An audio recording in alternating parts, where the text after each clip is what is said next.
Hello, listeners. This is Lee Price. This is Will Ford from Football 365. And you're listening smartly to At the Bridge Pod, a Chelsea FC podcast, although I would describe it as the Chelsea FC podcast. Magical from Eden Hazard!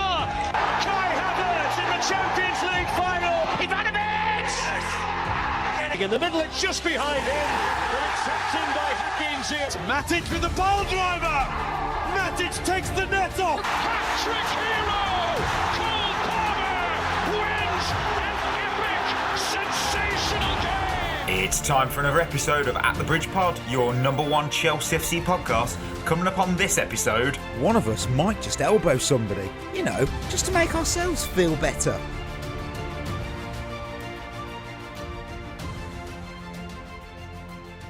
Oh, welcome back everyone to another episode of At the Bridge Pod, and I am your host Mike, and I am joined in a virtual room filled with Lion, and you're expecting Chris. He's not here.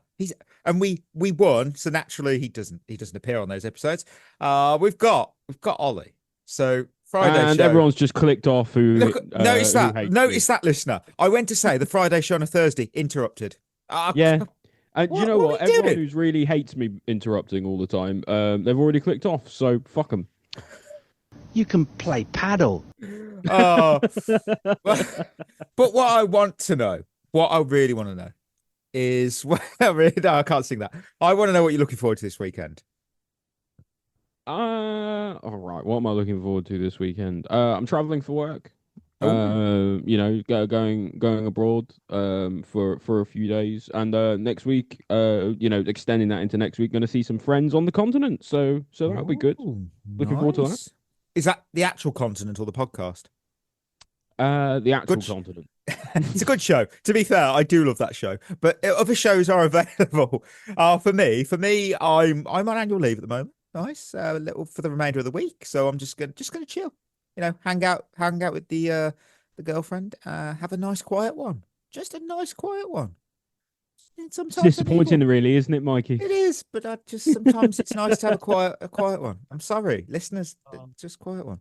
What's not quiet? Games of the weekend. Back to back weeks with a Rogue Friday pick. Wrexham hosting Frank Lampard's Coventry City. I was in Coventry today. That's got absolutely no connection to this other than... Did you see Frank? Was he No, I did go to the club store and I saw someone who looked like he might be a coach, because I have no idea other than Frank Lampard. Could have been anyone. Could have been, don't know who he was. He looked important, but yeah. But the Coventry City, they're the most exciting team in England right now. It's a must-watch game. Super Frank and his Coventry Blues kick-off is at 8 p.m, so it's easy to catch after work. Saturday, Chelsea women are returning from the international break. They're hosting London City Lionesses. I believe it's a 12 o'clock kick-off, so it's quite nice and early. And then obviously the remainder of the best Saturday games that you can't watch. You can't watch any of those because they'll kick off at the same time Chelsea and Spurs do. So I ain't even going to tell you what they are. You're watching Chelsea Spurs. Simple. Of course you are. Sunday, 2 p.m, Rennes versus Strasbourg, and then just close the weekend with AC Milan versus Roma at 7:45 p.m. Rennes and Strasbourg is 2 p.m. So yeah, it's reasonable. I feel it's a reasonable weekend. Shevva shoutouts. Look at that. We're just blasting through this. We really want to talk about that game last night. That's why. It's what happens when I'm not interrupting all the time. So, if I didn't interrupt, this podcast would be about 20 minutes long. You've done it again. It annoys me, L House 75. Genuine question for the football guru that is Chris, who's not here. Fuck's sake. But we'll answer it. Maybe if we put our heads together, we can be a guru. Maybe. Did you put this down to Maresca or just shit squad building? Do you put this down? I feel these speed bumps that derail our momentum have all come from the lack of backing Maresca personally. I've seen him tweak his tactics, but to me, it looks like 1, we play to our opponent's level, which is a youthful mentality. 2, we are a proper shocking up the spine for depth. Do we have good centre-backs, centre-mids? Yes, but when fit. Also, Petrovic looked brilliant at the weekend. I do agree with the playing at the level. I've noticed that. That's why we're good against good teams. It's been like that for a long time, though, really, isn't it? Like Chelsea have been like that for quite a while now. Better teams we play better, worse teams we play worse. It's just kind of the nature of it. I think you can fall into that pattern quite easily when you're at a big club. And maybe it's something to do with the lack of experienced personnel. I don't know. If I was answering in the way that Chris would, I would say, that the onus is probably on the manager to be able to rally the troops in that sense. And if he can't do it, then it just shows another way in which he's really struggling at the moment. I look at the teams that we've beat, even in the Club World Cup. We turned up and smacked PSG for 3. But again, top team. And then you could compare us. Flamengo are a good team. Are they better than us when you look at everything? They probably shouldn't be. And yet they beat us 3-1. And even the ES Tunis game, I remember that. We won, I think, 3-0 again. We weren't great at first. It's that level thing, isn't it? Yeah. Jacob, love listening to the WTF podcast with the host. To go off what Chris said this past podcast, without Palmer, it is so noticeable that teams aren't scared to play us. We all talk about how he dropped off last season, but this season has showed how vital he was despite his goal scoring. Question for you all. How long until players like Caicedo and Palmer decide that this project isn't working and want to move out of Chelsea? When does the rebuild project finally just become a cycle? I don't know. Tough shit. You've signed a contract that's extended to the. Yeah, it's me, true though. I'm kind of sick of all that kind of doom mongering. When it happens, we'll be upset about it, but I'm not going to be stressed about it until it happens because I don't know. For me, there's no point being upset about something you made up in your own head. Yeah, there's no point in worrying about something that may or may not come. It's one of those. If you can change it, why are you worried? And if you can't change it, why are you worried? Yeah, I don't think that even if they did sort of rock the boat, which I don't think they would, again, I think this ownership really would go, look at the contract. You're going nowhere. Yeah, but at the same time, they have said publicly that they're not going to they're not going to hold anyone hostage who doesn't want to stay. So I don't know. I guess gentleman's agreement. If we find out one of the players, like a Cucurella or a Caicedo or a Palmer or what have you, does decide that they've had enough, we'll see what happens. But until then, we can't really know. Don't worry about it. Henry rounds us off with Chris. You made a good point about Champong being at fault for the first goal. I don't think his mistake. This is about, by the way, guys, listeners, this is about when we played Sunderland on the weekend, just before people go, what? So Champong, yes, I don't think his mistake reflects him not having the desire, but a lack of leadership from central defenders. We need to sign a defensive leader at centre-back who can elevate the rest of the team. Thanks for the pod. Well, first of all, you're welcome. And second, I fully agree with it. I keep saying that we need somebody in that core. We do. Part of it for me is I'm fully conscious of the fact that we are struggling a lot in defence at the moment. I don't think anyone could dispute that. But I also want to say that I don't think they're really getting any help from midfield at all. Have you noticed? And I was saying this to Chris in our group chat last night. Well, after the first goal went in, after the first goal went in against us, all the goals we concede, like the first goal we conceded in a game, they all look exactly the same. And they all come from being run through in midfield, and then people are exploiting Chalobah and Tosin 1v1 because that's not what they're good at.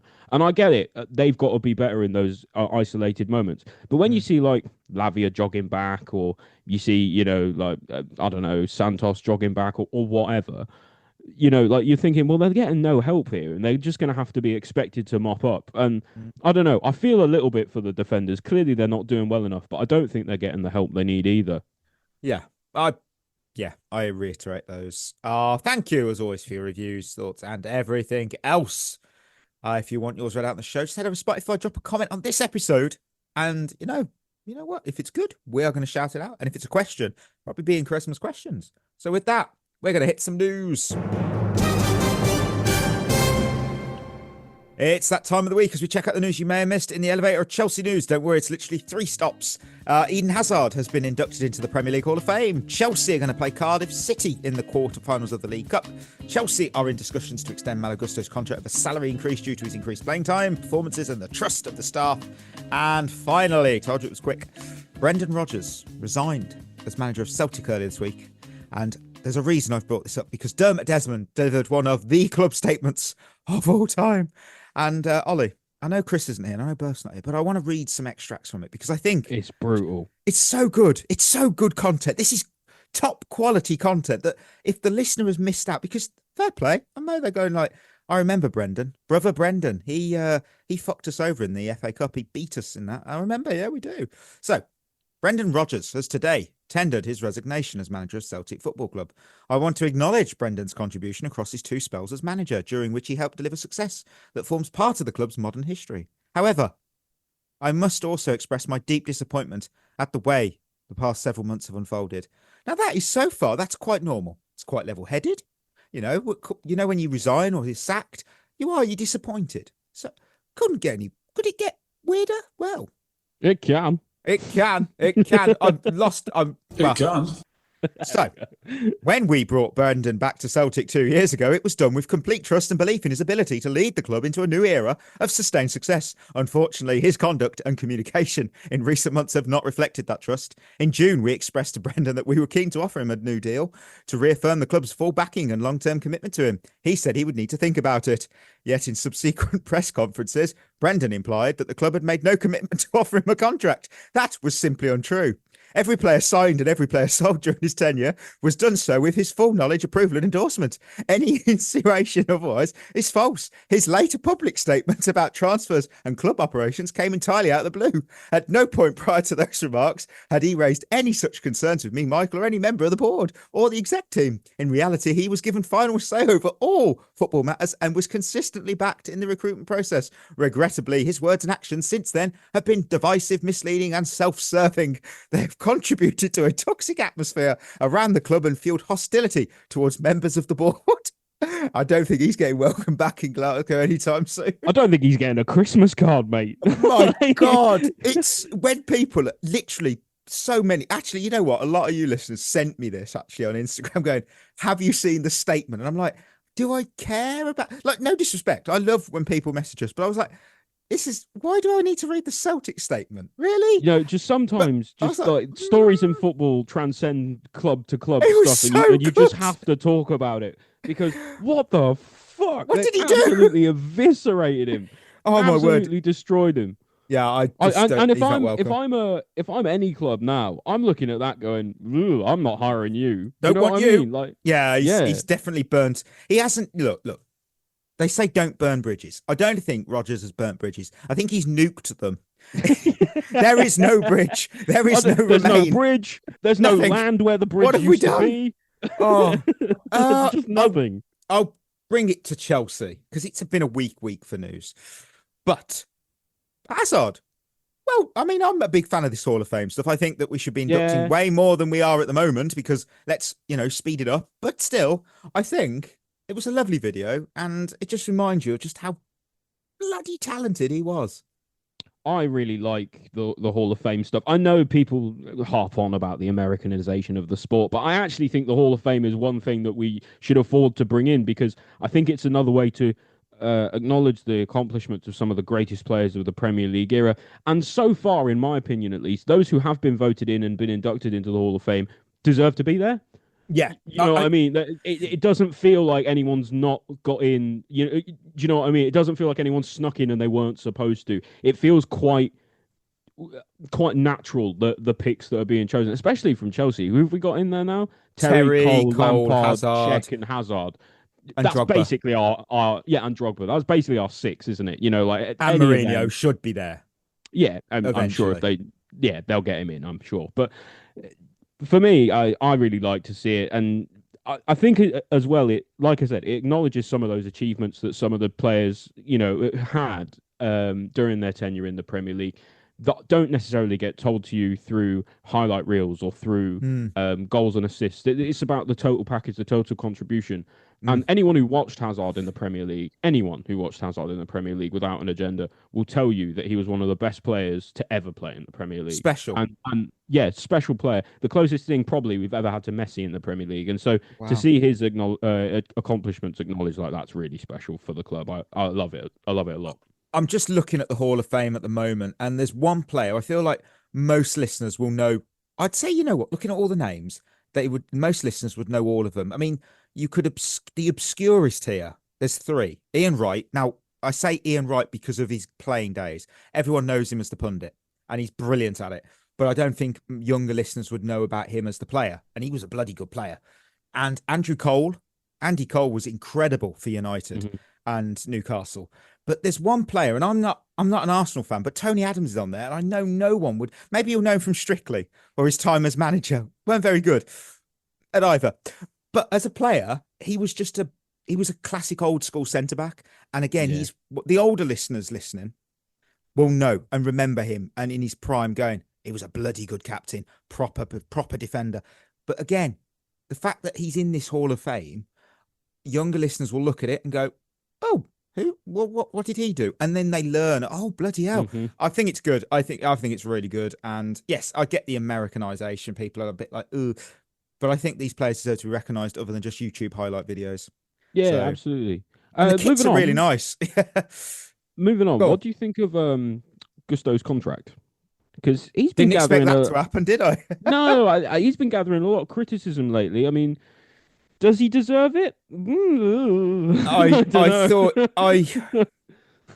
I wonder if it's any relation to the fact that there was rumours that Juventus have been looking at him.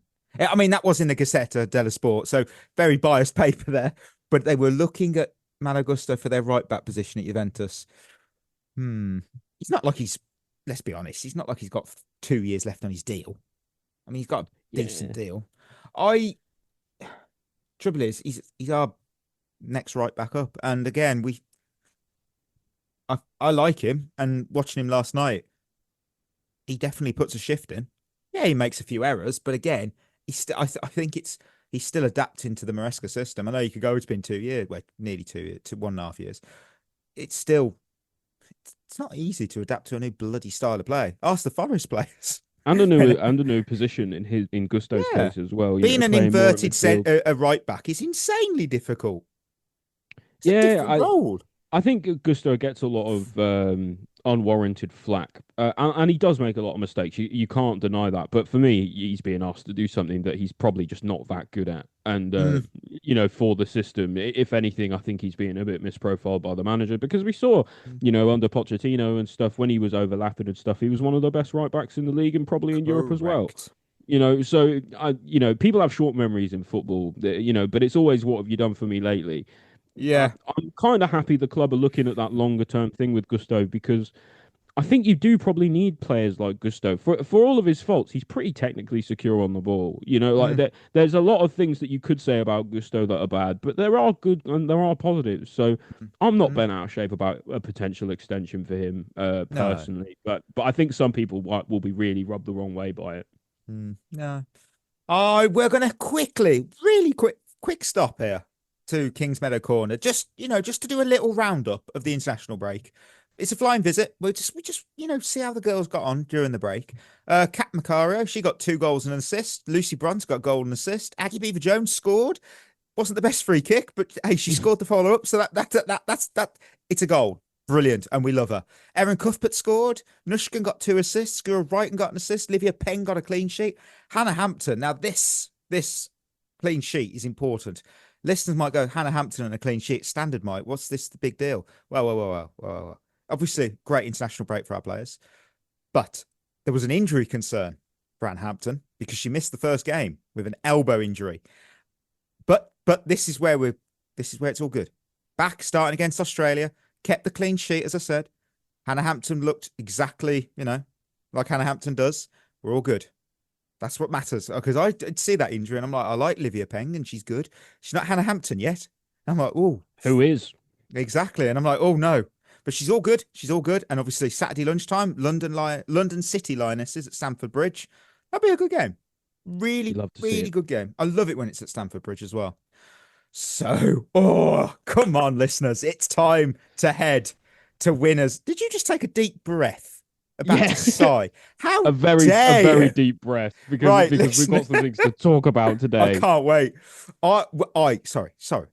It's the show. We are going to head to winners and losers because we took on Wolves in the energy drink you've never had cup, and this is. We were asked on the Discord, how am I going to do this? Well, Chris on the Discord, he knows who he is. He was like, am I going to do like a Simon Johnson does when he does a post-match thought? Well, I have that right here for you. Man, that game was absolute chaos. Honestly, I've got no words. First half, incredible from Chelsea. 3-0 up, you know, you think you're cruising. And then that second half might be one of the worst halves of football you will see us play. Defensively, a mess. Jorgensen was shockingly poor. Absolutely awful. Overall, I'll keep it short and sweet. We're through. I'm a bit worried for Spurs. However, I had a great time. I mean, got to see Chelsea play. Saw 7 goals. Saw a Jamie Gittens master goal. Wow. Oh, and of course, how can I forget another game where we end it with 10 men. Liam Delap. Interesting. On to Tottenham. Wolves 3, Chelsea 4. I was there. I had fun.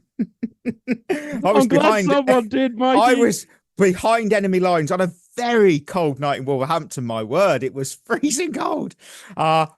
Winners and losers. Who have you got, and how many have you got? There's only 2 of us, but I've gone. I'm getting excited. I've got 4 and 4 because I've gone with the same total amount. I've got 3 and 5, which sounds mental for a game that we won. but my word! I think it's genuinely justified. You know what? I'm going to go for my first winner, and I don't know. I won't lie to you, listener. I'd already done my winners at halftime and they didn't change. They really did not change, surprisingly, because my first winner was Romeo Lavia. And interesting. This guy moves like an owl in midfield. I have never seen a player's head swivel so much. It's beautiful. I have a habit of doing this when I'm at an actual game, because on the TV, you can't watch a player in a sense. You can only watch where the ball is, really. And I had a habit where I was like, I'm going to watch Lavia. I want to see what he does, see if I don't appreciate it enough. And I did not appreciate what he does, because he's always aware of what's around him. He was scanning the whole the ball. Where's the ball? Where have I got to be? Who's behind me? And he's so impressive in the flesh, because it just shows you how much I saw how much ground he covers and how effortlessly he reads that game. I'm not going to say, fuck it. It reminds me of how Xavi, Modric, that sort of player reads the game. And it's just so calm. People are going to take that out of context big time, you know. You know what? Take it out of context. I am not saying he's them. He's not at that level. He just has the similar midfield, psyche, the mentality like them, reading. And there was one point where he got the ball in the back four. It was in the defensive part. And there's 2 Wolves players, and he just glides from smoothly. He's just such a smooth player. And to watch him, to watch him work, it's like having a warm shower on a cold evening and getting into freshly made sheets. Oh, it's so satisfying. I was going to say, what a lovely feeling. You really painted a picture for me there. It's so good. I promise you, you won't see it on the TV, but my eyes were watching him at periods off the ball. I've got more to say about him, but what did you think? I'm guessing he isn't on your winners list. No, he's not on mine, but I did think he was decent, especially in the first half. I thought he played through the press really well. Like you say, always looking around, always scanning. Maybe again, it's the case of when you're actually at a game, like you tend to pick out things a bit closer because you're not subject to the camera angle of the TV, and all of that. So you pick out things that people on TV might not just see as much. And yeah, to be fair to you've said a lot about Lavia that I agree with. I mean, he's got a lot of good attributes in terms of where he is in midfield in terms of progressing the play. But for me, the thing for him is fitness. Did he play 90 minutes? I don't think he did. No, he did not. And that's a good point. But this is actually, I will say, he is so crucial to this team. He's crucial to how we play as a team. And honestly, how we managed Reece James and his fitness issues, we should be doing the exact... I'm saying, I assume, from what I've seen, we are doing the same approach with Lavia. You got to protect him and you got to build around him, because Caicedo, he's special. He's one of those players that make us a different team. And when he came off, I'm not saying that's when Wolves took full control and then started to... By my word, did you notice the difference? And it's that loss of that mind, that mentality. it impacted us, and I was shocked at how instrumental he was to the team. It doesn't matter if you're playing a bottom of the table team, a Sunday League. Different players, when you remove them, it impacts the rest of the team and how it works. I was very impressed by this lad. I really, really was. Who was your first winner?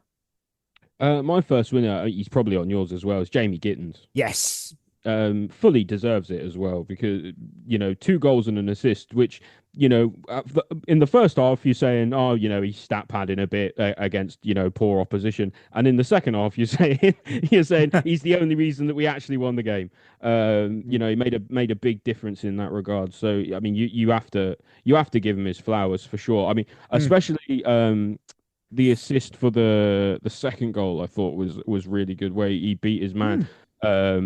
And then, passed it effectively onto the goal line for George to tap in. Really, really nice sequence of play in general for that goal, actually. But I was screaming at Gittens not to not to do what he did, and he proved me wrong, to be fair. And then, of course, gets his absolutely outrageous thunder bastard goal in late in the game. To obviously, push us up to 4-2 before it immediately went to 4-3. And I'm not 100% sure whether he meant it or not, or at least I don't know if he meant to shoot it the way he did. But all the same, it's an outrageous finish, isn't it? I will go into detail on his game. On the goal, it is sublime. I want to say, someone's going to say, what was it like being in the stadium? I don't know, because I didn't properly see it, because I was in the corner of the ground, literally where Esteval went to celebrate when he scored. I was there. I was in that corner. It's a great seat. I'm not going to pretend it's not. It's brilliant. So Gittens scored in the completely opposite end of the pitch, literally in the corner, in a sense. I had a Wolves player. It was number 27. I can't remember who it was, but he was in the way of Gittens. So all I saw was the ball go in the net and Saar get a bit, what's gone on? So I thought Gittens had just hit it and it just caught the goalkeeper like completely out. I didn't realise how good the goal was. So when I saw the replay after, I was like, fuck, that was good. Do you think he meant it? No. No, I don't think he did either. I think it's one of them where he's hit it and it's just, it was one of those days where everything's come off well for him. And when you're confident, it's a bit like that we had that member in the Discord say about giving him the award, and then they had the fans in the baseball game chanting. It gives you that fake confidence, but then comes real confidence. And it was a great performance from him. In the first half, he was so electric down the left flank. Again, I got to watch that up close because he was on my side. And he hit his right foot, absolutely terrified the Wolves' defence. Absolutely. They couldn't handle that right foot. I was really impressed. And it's no surprise he got 2 assists before the half. The second half was not great. Very cliche, this game of 2 halves for him. But then he popped up with that goal. It wins us the match, essentially. And I've been critical of Jamie Gittens this season. And it's moments like that show the mark of a top player. Even when he faded, which he did in the second half, he still found, even if it's a fluke, it don't matter. He still scored the goal. And he's played himself into a good run of form, because his last 2 starts for us, Ajax and Wolves, have been his best performances. That's true. And to be fair, outside of his goals and assists, like his contributions in terms of the sheer numbers, he actually did look very dangerous all night. I thought he faded out of the game a bit in the second half, came back into it a little bit later on, obviously gets his goal. But especially in the first half, he was really torching the Wolves' defence. They really couldn't handle him at all. They couldn't. It's quite something to be said about a player who I think has really, really struggled so far this season. The only thing I will say about the goal as well is, in terms of being a moment of a top quality player being in there somewhere, it reminds me a little bit. You remember Mudrik's goal that we said he didn't mean either against Arsenal, where he sort of crosses it in from nowhere and it goes in the back of the net and he celebrates like he meant to do it. It reminds me a lot of that. And I'm hoping that he can take all the good lessons from that, not the bad ones. We'll see. I fully agree. I will move to my third winner, because he's going to be your second winner. Esteval. Steve. Oh, he's on mine. Yeah, he's different. He's different player. He is. Yeah. You know what? I've got enough to say, but I want to hear your thoughts. Well, he's my sweet baby boy for a start, and he can do no wrong. You know, everything he does just looks absolutely incredible. Every time he gets the ball, I'm just like tingling, like with excitement, waiting for him to do something. And obviously, yeah, you know, plays pretty well. I actually thought, especially in the first half, Gittens was better than him. You know, but eventually he pops up in the middle of the pitch and just with the deftest chip you've ever seen. Like at that age, I know the competition's not it's not the best team in the world, right? And I know it's not the greatest competition of all time. But at that age, to pop up with that kind of confidence and just casually chip a goalkeeper with the pedigree of Jose Sa. I know he didn't have a great game, but he is a good goalkeeper with a long history and a good career. Yeah. You know, to catch him out like that is really something. This boy's just going from strength to strength to strength, and every time I see him play, I just want to see him play again. Yeah, there's no other word for it. He's different. I mean, he presses so well. That's another thing of his game.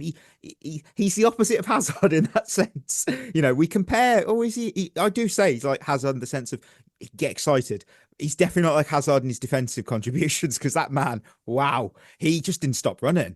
And then of the cheeky chip, we've gone from one goal with Gittens. Did he mean it? This one, he meant the chip, and he meant every bit of it, didn't he? He gets, you know what, the way he came over to the crowd, and he was fully. You can see he's fully bought in, smacking the badge with the fans. It's confidence, it's swagger beyond his years, and I just want to make this isn't a criticism. This is about the whole of football. Actually, he gets a yellow card for the attempted overhead kick.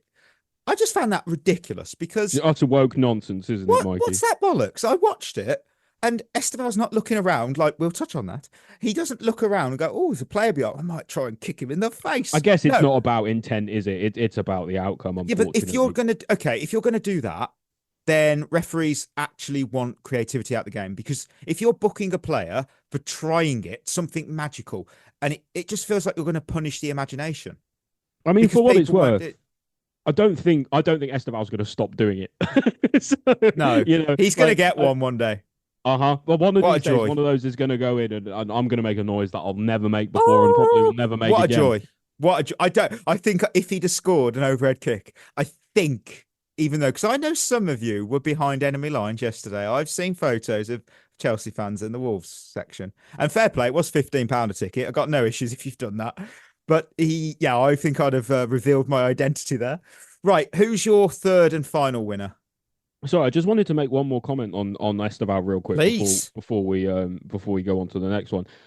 I think he's reaching a point where people are so excited to watch him play that even if he goes on a run where he isn't contributing in terms of goals and assists, people are happy to watch him play, and that'll give him a little bit of grace, because he is probably going to go through a run of form at some point where he struggles for goals and assists and to be effective in games. It's a part of every player's natural progression.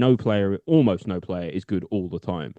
And, you know, but I think that it's almost his games now where he's just showing so much excitement and everyone just wants to see more of him, that even if he doesn't quite contribute those things, I think a lot of people will still be happy with him and still happy with his contributions. Kind of like Hazard in that way. Give me that winner. Give me it. Final winner for me is Andre Santos. Yes, nice. You know, obviously gets his goal, which is well taken. But I actually just thought he was really good playing on the front foot. He made some good passes. Attacking wise, he was incisive. You know, he broke up the play well, even leading from the front, which I know he was kind of playing in the pivot, and sometimes him and Buonanotte were kind of switching, who was like the furthest ahead midfielder at times. But for me, I was just really impressed with his kind of all-round game. Gets his goal, obviously, to cap it off a Wolves mistake. But as well, he's Gittens is the one who takes the ball off the player, and Santos just kind of rolls it in past Sarr. It's a really nicely taken finish, and he's slowly, quietly gaining a little bit of confidence. I think at times he struggled a little bit, lately. Who hasn't? But I'm encouraged by what I saw from him in a big way. And this is coincidentally, because it really is coincidence. If you've been on the Discord, you will have heard this. I've got the Andre Santos audio for the goal by pure chance. I was just doing some voice recording tests, and yeah, here it is, unfiltered. I love crowd noise. When did we score?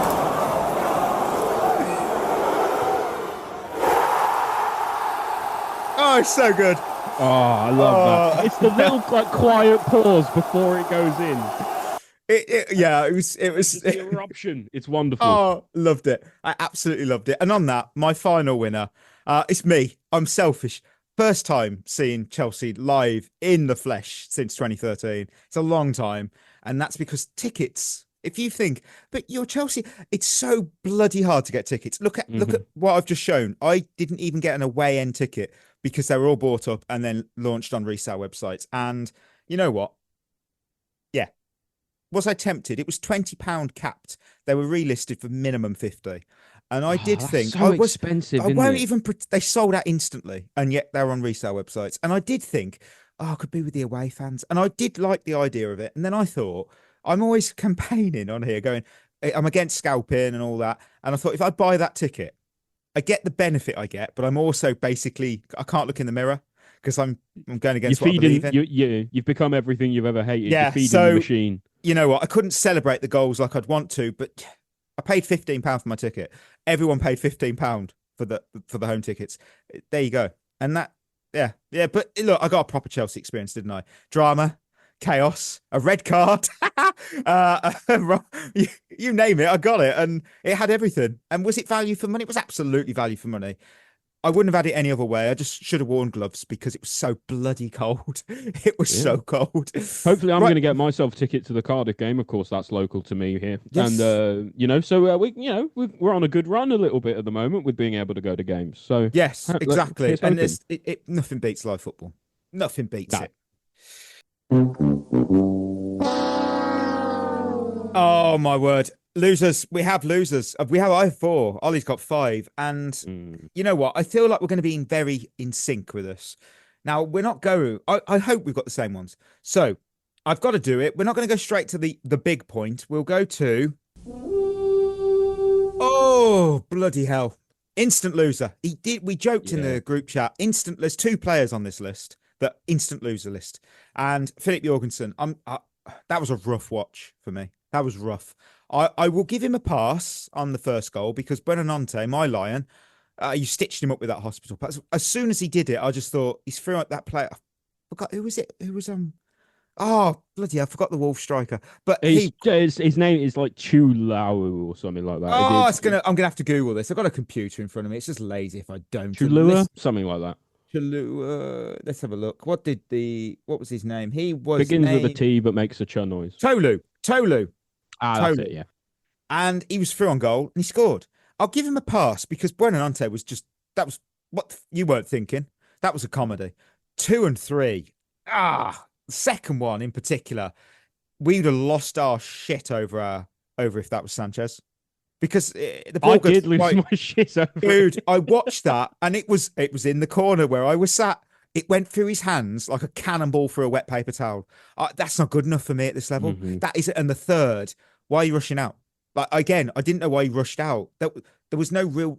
He just went, and poor decision making, poor goalkeeping, poor goalkeeper. And I like to back my own, my Scandinavian heritage. I love to back my Danish players as well, but I can't back you for that. I think that game ends 4-1 with.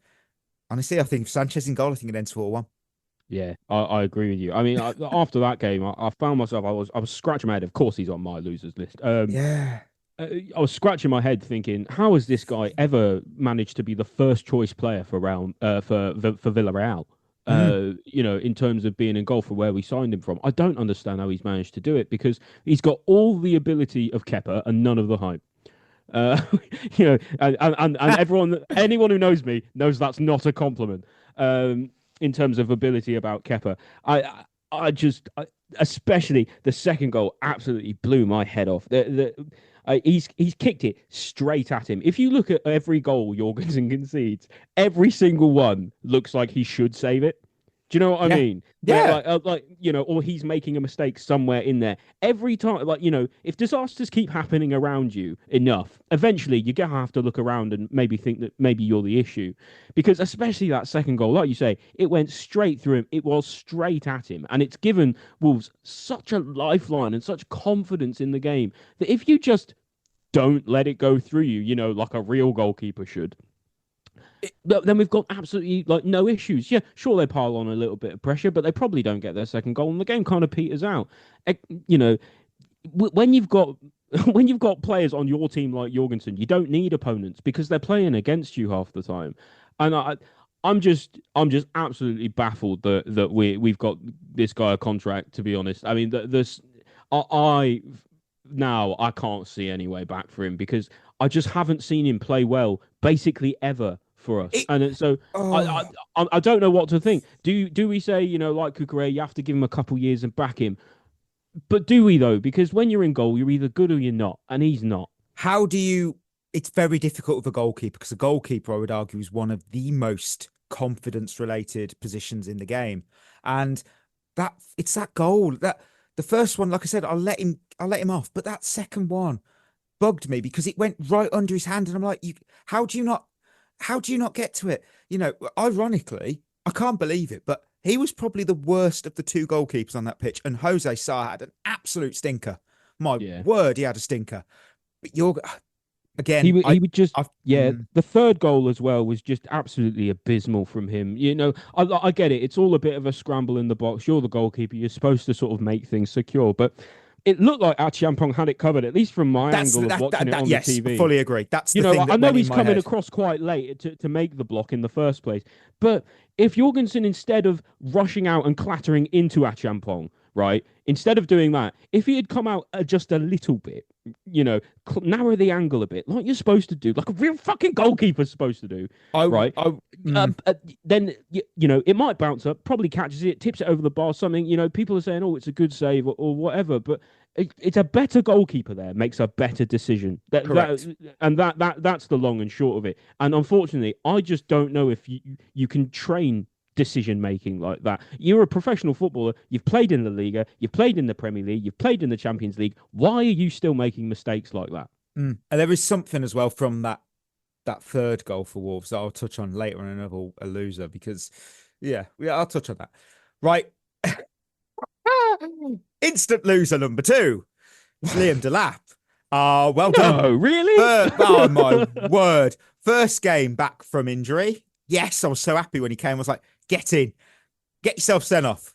Many said on social, will we as a platform give him noise? I love that noise. Like we did with Jackson. Damn right we will. That first booking was an absolute circus. Pulling mascara down. No reason. I don't know why he did that. I was there. There's no reason. Don't get involved. Grow up. And then the second yellow card is from an elbow, which you can see him clearly leave in on Agbadou. And this is it's slightly different to the Nicholas Jackson on Dan Burn one. Slightly different.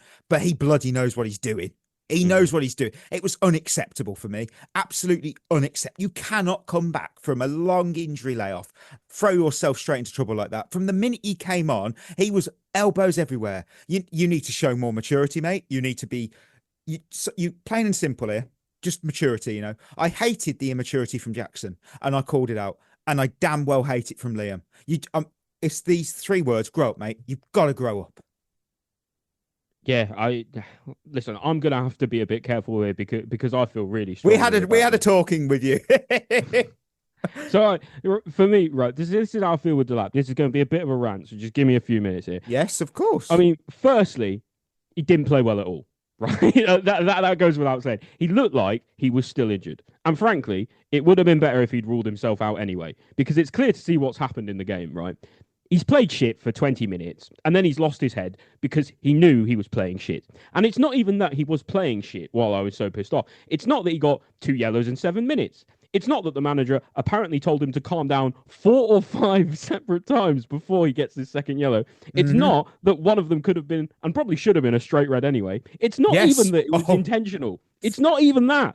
It was him fucking smirking as he walked off the pitch. You might not have seen it, Mikey. No, I couldn't see it. Not that far away, no. But on the camera angle I was watching on telly, you could see him walking off the pitch, fucking smirking. Who the fuck do you think you are, fella? You should be kicking yourself, furious, devastated, head in your hands, shirt over your head, crying tears of sadness, angry with yourself. What on earth are you smiling at for? How dare you after that abysmal, display? Yeah. Absolutely abysmal. And you don't give me that. It's that awkward smile bollocks. He's clearly just smirking as he's walking off the pitch. He's basically happy about what he's done, and he's let his team down, his manager down, the club's fans down, and most importantly, he's let himself down, because this was supposed to be a turning point for our bad form, right? Delap is a good player. I really do stand by that. He does help to break down low blocks. That's what we're struggling with at the moment. There's a favourable atmosphere before the game because everyone knows he's going to get minutes, and he's been out for a while, so people think he's the saviour.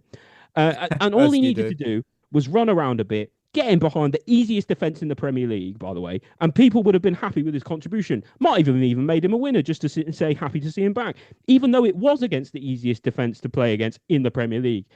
And instead, he's been rattled by them. And not even their starting 11. It was their backup side. And you just think, what is this? Under 13 level? Well, who does he think he is? Do you think you're Billy Big Bollocks because he's got a £40 million move to Chelsea and he gets to wear the number 9 shirt? Listen, mate, there have been strikers who've worn that shirt that have forgotten more about football in their life than he'll ever learn in his career, and they still failed because that shirt was too much for them. Right? Yeah. He's got to play better and grow up or fuck off, and don't ever disrespect the supporters like that again. Absolutely embarrassing. Bakayoko versus Watford has a new rival. You'll see it on the. I feel much better after that. Look, it's going to get annoying now. I was there. Did Maresca tell him to calm down? Yes, he did. I did see shouting at him a fair few times. It's like, okay, Delap, he made 2 fouls in the game, a booking for each one. The first one could have easily been a red. It could have been. And the second one, you'll see it more on the replay, because I thought in real time I saw it, and I thought I'll wait to the replay at home because I don't know. And the replay confirms he looks at him. He looks at Agbadu. He looks at Agbadu. Yeah. And then suddenly the elbow goes up, and I'm like, what are you know what you're doing? Because you're not trying. He doesn't even look. Everyone knows it's going to be seen. It didn't even get to VAR. It was a straight. Because it's the fact that you don't even go for a header. You just go and lift your. It's like stupid. Absolutely stupid. Stupid. Yeah. Right. Third loser. I don't know if we'll have the same one. I got Tosin. Yeah, he's on mine as well. My word. Listeners. Oh, God. My word. It's like watching him turn feels like watching a cement truck trying to do a 3-point turn down a narrow country lane. He's so agonizingly slow. And when he sprints, I'm not mocking him. I'm just saying what I see. When he sprints, I genuinely just want to give him a little push to speed him up. It's just like, come on. One-on-one defending has been poor all season. We've all said this. Didn't change that this game. I'm sorry, but for me, just you got to sit on the bench for a bit, because a Champong, out of the two, a Champong is 19, less experienced. He doesn't know the Premier League as well as Tosin. You wouldn't have known that.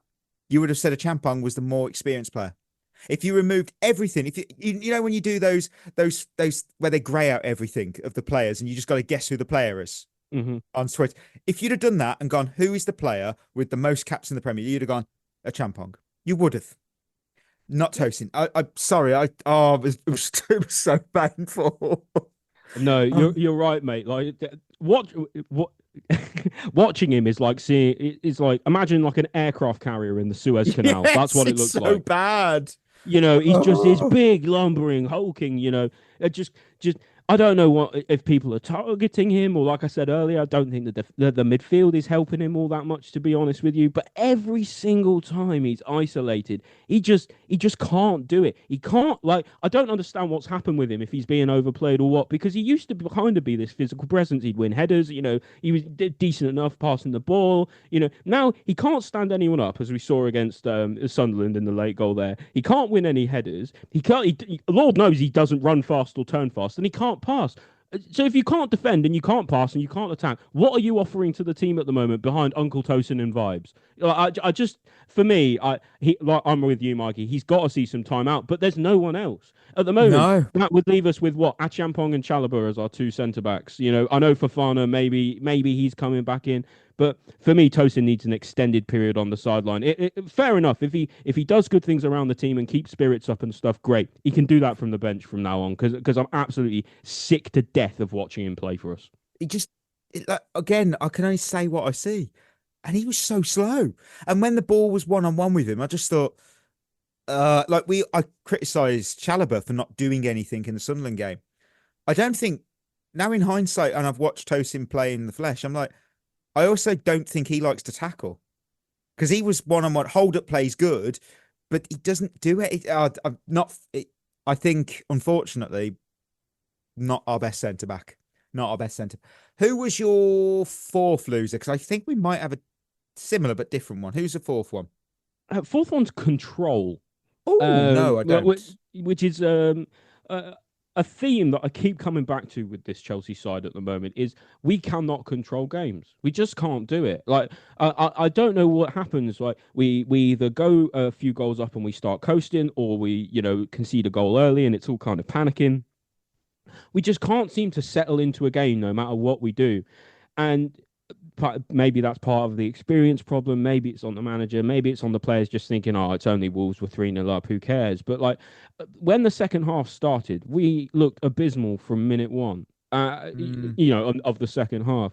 And Wolves get their early goal. Immediately, you're on the back foot. They've got all of the momentum in the world for the rest of the half to go on and push. And to be fair to them, on another day, they would have won that game. They would have done, because we wouldn't have taken our chances. Maybe, Gittens doesn't miss his wonder goal.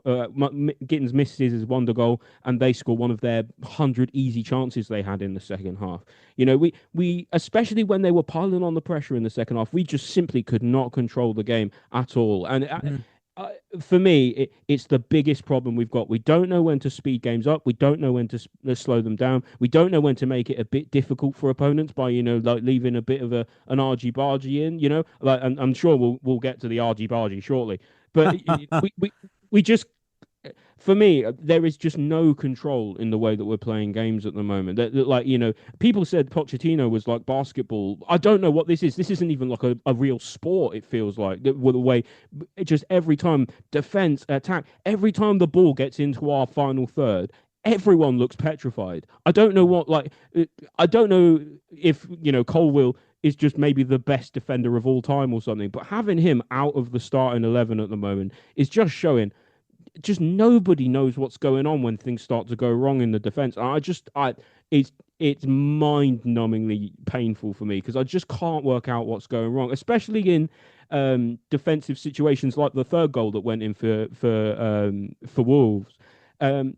We keep doing this thing where we're leaving players open at the back post, or leaving a player on the edge of the box free. And I'm just thinking, what are we again? It's part of the control question. What are we doing? Yeah. If you see someone on the edge of the box, someone needs to be taking initiative and going and fucking marking him. If somebody is sitting on the back post waiting for the ball to come in, as happened with the second goal anyway, and kind of happened with the third one, and this is kind of what I'm going back to, and again, where I say all of our goals, they sort of fit a few different archetypes. They fit in the sort of similar ways of the way that we concede, and I think it's just down to the fact that we just don't have any control and we don't know how to get it. We also cannot defend a long throw or set pieces. From what I saw, I was like, what does Bernardo Cueva even do, mate? Don't know. Honestly, I've cursed him since I put him as that winner that year ago. Because it was the last good thing he did. Every time that they had a throw, they did play around. They did sort of do a short throw, and we all got a bit. Ooh, we had no idea what was going on. No idea. So my fourth and final loser is discipline, and we've got none. We have zero self-control. We're like a kid in a sweet shop who not only shoplifts but also waves at the CCTV while doing it. And shits on the floor at the same time. Oh yeah, Delap, and maybe writes our address down and goes, "There we go." Yeah. Delap was the main culprit. I agree. Not alone. And something that I'm not sure the cameras caught, Enzo Fernandez. I watched him live, and honestly, I could see it straight away. From the moment he was on, he was trying to kick lumps of shit out of the Wolves players. I watched him leave. It weren't even clever. It was just not even tactical. It was just blatant childish stuff, leaving a foot in, going, and it's like, what are you doing? like I don't think the camera saw it, because I looked at the highlights today, obviously, just to refresh the memory, and I didn't see anything shown. But I'm just like, what are you doing? Like, seriously, what are you doing, mate? And it's becoming a real problem now, this discipline. We joked about the red cards. Now it's just becoming a real serious issue. We need to grow up as a team, and we need to do it yesterday. And I also want to add two things as well that I saw. Cucurella, I love that guy. All what he did after being subbed on was hit the floor, hit the deck after the third goal. Santos did it before the Gittens goal. They're just going down over nothings. I mean, they weren't even like, oh, there's a tap there. It was just nothing, just dropping to the floor. Oh, I've been hit. Oh, it's like, what do you get up? Seriously, that's cheating. And also, you're lucky that if we had a different sort of, maybe, I don't know, the VAR rules with diving, you could get booked for that, because it was just blatant cheating and diving to waste time. It's just, it did my head in, that did. I don't know what we were trying to achieve. Maybe to even the playing field, let's be honest, 10v10. But really? I don't know, mate. My final loser is quite similar. It's Maresca, but in brackets, discipline. Yeah. And the reason I say that is because at some point, as the manager, you've kind of got to, get someone by the scruff of the neck, like get the team around and say, fucking sort it out, lads. Grow up. Jesus Christ. Why are we getting sent off every game? Why are we getting needless yellow cards? Look, 3 of our players got booked for dissent against Wolves. I think it was Caicedo, Cucurella, and someone else got booked for dissent. And that was after Delap got sent off, and everyone was, kicking 7 lumps of crap out of each other. And I just thought, what a shit game of football this has evolved into. And to be honest, for me, it feels like it's partially on the manager, because he's gone on the record to say that he's not punishing players for red cards. You have to. You have to. You got to do something. He has said that. And after the game, he's laid into the lap, and fair enough. But honestly, like, this was a long time coming. Like, these kind of scenarios. If you're not going to punish your players for getting themselves needlessly sent off in games, especially like Gusto against Forest, I think it was, Delap, yesterday, arguably even Sanchez versus Man United. You say, if you're not stamping your authority on the team and saying, fucking knock it off and don't do that again, or I'm not going to play you. Yeah, you're just basically saying, oh, that's okay then. It's fine, it's acceptable, and that becomes the standard. And exactly, it's driving me mental. And I hate to say this, because I don't feel like that this is really like anti the game, and people probably have a go at me for this. But it almost looks like ever since we played Jose Mourinho's, I'd literally forgotten the team though. Benfica. Jose Mourinho's Benfica side. And we scored late on, and Maresca runs down the touchline, gets himself sent off for it, right? And yes. And I feel like a lot of the players have seen that and gone, oh, well, if the manager's doing it, then it doesn't matter if I get sent off, or it doesn't matter if I leave a little bit in, or if I'm trying to have a bit of argy-bargy and stuff. Like, the manager's for me, he's setting the precedent for this lack of discipline now. And it has to come from him where it has to stop. So whatever happens, he just has to do something. And so far, he's not done anything about it. I think that is excusable with the Liverpool thing because of the moment it was. I understand the energy, the vibe. Liverpool, yeah. Yeah, I totally understand that because the emotion takes over, and it's justifiable. It's worth it. Yes, I agree. However, I still think you have to punish. And I've seen, some people on Twitter were like, the calling Delap out was a bit harsh. I personally don't think that, because he deserves that criticism. Like I said, he came on through. If they thought that was harsh, I hope they weren't listening to me. Look, the comments were. It just, if you're going to feel, if it's harsh, then it feels like you've. If you think that was harsh criticism, then it feels like sending your kid to school after they've been off sick, and then 10 minutes back, they've punched a student, they've got a detention, mum and dad have turned up and gone, it's the head teacher's fault for giving the detention out. It's like, what are we doing? Come on. Yeah, it's not. Let's be realistic. And I get that. Like, I understand that to a certain degree with saying, can you blame Maresca for his players just having absolutely zero composure and just throwing the game away? But I feel like it's a cultural thing. Players getting sent off all the time. Like, it becomes a habit amongst teams, and it's not a good habit to have. No, it's not. And Chelsea. And to be fair to Maresca, to his credit, this is partially an issue that predates him, because you've had, like Jackson and Madueke and whoever else, all that have had their various disciplinary issues. But now it's the worst it's ever been. And for me, at this point, if you're not doing something about it, you're enabling it. I mean, Sunderland and Lincoln City are the only matches that have not involved a red card. I know Ajax was not, it doesn't count because it was against. It was for them. You just got to sort it out. You got to sort this out. Do you know the sad thing about all this is I really wanted to have a good and positive discussion today about the winners and things like that. But this is a win, Mikey, that feels like a loss. It was a weird one because being 3-0 up at half time, I was writing my winners and losers list on my phone because I was like, this is sweet. I even put my losers list dramatically changed. I had a joking winner. I had Enzo Maresca because watching him on the touchline in his little get up and his white shoes, I thought, I bet he smells nice. I thought, I bet this guy's like pure. Oh, this guy. And then I even laughed at the Wolves chant about, there was a Chelsea fan gave a bit of lip, did something. And there was a chant about, have you ever seen your dick?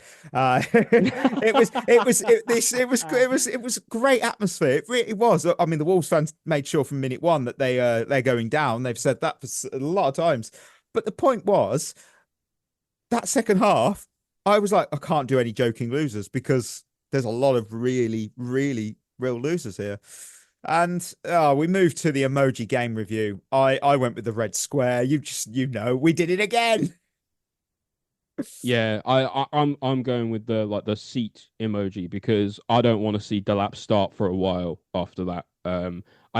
For me, he's now behind George and Gu in the striker pecking order because you do something like that again and it will be the end of you, mate.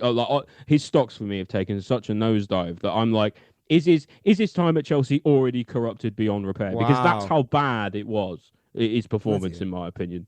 Wasn't a great one. I can't pretend it. Lion of the week. What did we do? Chris, you had a blinder, mate. You picked Jamie Gittens. It's done. I had Buenanote. I'm not having that. He gave away a goal. Mark, you for the wheel. Chris, you've had a masterclass. Jamie Gittens is the lion. Well done, Chris. Yeah, absolutely outstanding work there. Absolutely outstanding. So, time for the good old match preview. We are having a quiet one.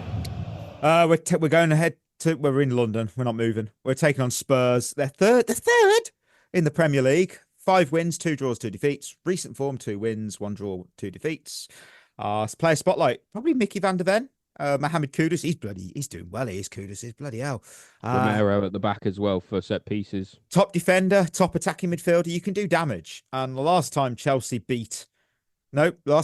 beat Chelsea at the Tottenham Hotspur Stadium was on the, sorry listeners, 26th of February 2023, not too far ago. And obviously, what was the UK number 1? It was Flowers by Miley Cyrus. And I really hope I don't need to buy myself flowers after this game because it's a little, like I said in the little voice clip, which, if you want me to do more of them, I could. I just won't be at the games. So just let me know. But I'm a little bit concerned because this is a different Spurs team, but also Spurs. Yeah, listen, we can always say, listen, it's Spurs, mate. You can always make the joke, but if we play against them like we played against Wolves, we're going to get battered, mate. I absolutely hate to say that as a Chelsea fan because you never want to lose to Spurs. Out of everyone to lose to, you never want to lose to Spurs the most. But if we don't, put up or shut up and grow up quickly, it's going to be embarrassing against them at the weekend. Now we pick our Lions. João Pedro might have to start up top on his own because of Delap's decision making. I'd still put Gu up there. I'd just do it. Give it Gu. It's a tough wheel. The wheel. Pedro Neto also didn't do a lot yesterday when he came on. I'm going to give it to Reece James, my Lion. I'm going to go with Reece James. I think if anyone knows what this fixture means, it's him. If anyone knows how to set the standard, it's him. And so if anyone's going to have a good game, it's him. The wheel's gone Enzo Fernandez. I am going to go. Should I be lazy and go? I'm going to go lazy and say Esteval. It's didn't fancy giving it to Bernardo Cueva. Yeah, he might have a really great game and we might score from a set piece. Right, match preview ends with Blue versus Who. 3-3. I'm sure Ollie can do this. Tottenham Hotspur were founded in 1882. Also the year of Chris's birth, which I think is quite nice. But what caused their formation? Was it when Chris turned up? No, was it A, they were formed for something to do while their members couldn't play cricket during the winter? Was it B, they were founded by local church members looking to raise money for community repairs? C, they were created after a group of schoolmates wanted to challenge Arsenal's newly formed team? Or D, they were established by railway workers who wanted a team to represent their depot? So it's railway workers, schoolmates, a local church, or a cricket club because they need to do something during the winter. Do you know what? I'm gonna guess the cricket, and the reason why is obviously because they're called the Lily Whites. They play in white, cricket whites. Oh, you are right, my friend. Well, Yes. Well, love the working out there. Love that. Thank Should be you. an extra point. That's 2. Spurs last won against Chelsea at the Tottenham Hotspur Stadium in 2023. Ended 2-0. Harry Kane scored one of the goals, but which current Leicester City player scored the other? Oh, current Leicester City player. It's one of the more obscure players. It's not. It's a player you know. He's not. It's not like Harry Winks or something, is it? It's along them lines. I think he played for Norwich as well on loan. I'm so sure he did. Norwich on loan. Yeah, he did. Oh, thank God I got that right. No, do you know what? I don't know, mate. Oliver Skip. Oh yeah, he is kind of on that Harry Winks kind of vibe. Isn't he? You know he's of him, shite but he's not. Well, he went to Leicester for 20 million. So Wow. what? And finally, of course, we do put the former Blues in order of when they first joined Spurs. So I've got Beth England, William Gallas, Timo Werner, Scott Parker, and Dominic Solanke. Can you say those one more time? I'm writing them down. Beth England, Gallas, Werner, Parker, Werner. Solanke. Parker, Solanke. All right. I think. Oh, this is not easy because Chris isn't here. No, it is not. I'm going to go with Gallas first. Correct. 2010. I'm then going to go with Parker. 2011. That was the nice tight one. Yes. Then Beth England. 2022. Then Solanke. Then Werner. Is it? Have I got it the wrong way? Is it Werner then Solanke? Werner 23, Solanke 24. Oh, so close. And you know what? I'm not sure we missed any of them. to be totally frank with you. To be honest, their best time was apart from Scott Parker, their best time was in a Chelsea shirt. Apart from Scott Parker, I fairly say his best time was at Spurs and also West Ham. I can't really. Yeah, I remember him more and for West Solanke, Ham, to be honest. Solanke's time definitely at Bournemouth, not at Chelsea. Yeah, well, arguably his youth career is the peak he's ever hit in terms he's of also a good shout. Height in his career. Remember, everyone had hype for Solanke back in the day when he's in that same team as Ruben Loftus-Cheek and stuff for the England under-21s and obviously for Chelsea as well. I've got Quaresma's questions before we round off the show. I've got no Lorsko. Tosin was a baller last season. What's gone wrong with him? I don't know. It seems like at the moment, every time he has to play football, his brain slides out of his ear onto the floor. It's like he's hit 31. It's like 27 is the new 31 in FIFA, and it's just become slow and it's useless. FIFA 15, and he's hit the age of 30, and all of his stats have just bottomed out underneath him. That's what it feels like. And Alex, good question. Why do you think we seem to take our foot off the gas in certain games? Is it youth? We definitely did that in the second half. We definitely went, they're all right. It was one of them. You've got your foot on their neck, and you're like, they're all right. And then suddenly you're like, I'm going to let it off, and then the rattlesnakes bit you, and you're like, I'm out. Yeah, it was one of them. I think it's partly the experience. I think it's partially just the complacency as well of being 3-0 up against a team that are just absolutely terrible. There's a lot to be said about our performance in total terms against Wolves, about the fact that we even let them have so many chances for a team that bad who haven't even won a game in the Premier League this season. I mean, and it wasn't, like I said it before, it wasn't even their first 11. It was their backup starters playing. I don't know. I think again it goes back to what I was saying about control. We just can't seem to find the right rhythm and the right decisions in certain moments. Maybe that's a discipline issue. Maybe it's a experience issue. Maybe it's a managerial issue. Either way, we've got to sort it. I will round actually. This question was on Twitter from Common Sense FC because this is quite good. Does Reece James need to be a captain and call a team meeting for all the petulant behaviour? It's getting ridiculous. I really like that. I'm not a team meeting. When those happen, I know too well in the NFL. That usually means your manager is getting, or head coach in the NFL is getting sacked usually. But actually, in this instance, I think Reece James as a captain, he actually should do this because it's got to be sorted to be honest, out. Maresca should do it. but I agree. He seems to be, just enjoying us getting red cards at the moment. So I think if anyone's going to do it, I think someone like Reece James is more likely than anyone else, hopefully. Yeah. Well, hopefully we won't get a red card against Spurs. Oh, it's also Spurs, so honestly, listen, I'm not a gambling man. I'd put a tenner on it. I wouldn't. What are the? I mean, we don't do it. Red card in Chelsea versus Spurs. What are the odds at the moment? Oh my word, this would be hilarious. There's no what way. Is it? Evens, probably. Because we've got something like, what is it, like 5 red cards this season. I think the next highest team in the entire English football tier is 2. So it's not even remotely comparable. We've got to get it sorted out, Mikey. What are the odds? I don't know. I can't find anything on it. No. Let me have a look, see if I can find something. Team with the most cards. Like we don't endorse gambling. It's just funny to look at. It's just so ironic that it would be the chance of a Chelsea red card over. No, it's 1 to like 1,000 or something for us. Red card markets 16-1 in the first half, 6-1 in the second. Chelsea to have a red card 8-1. I think their odds are stupid. That's ridiculous. 8-1 for a red card. Red cards never happen in football. 8-1. Yeah, it's my word. Right, listeners, we're at the end of another episode. Thank you as always for tuning in. Before we go, don't forget we're proudly partnered with Head in the Game, the mental health charity using football, sport, wellbeing, and community. Just find out more at headinthegame.co.uk. Treat yourself well. We'll be back on Monday. We've got winners and losers from Tottenham Hotspur. So until next time, that will be us signing off. You've been listening to At the Bridge Pod, a Chelsea FC podcast. Follow us on Twitter and Instagram by searching for At the Bridge Pod. And if you're listening on Apple or Spotify, leaving us a review is always appreciated.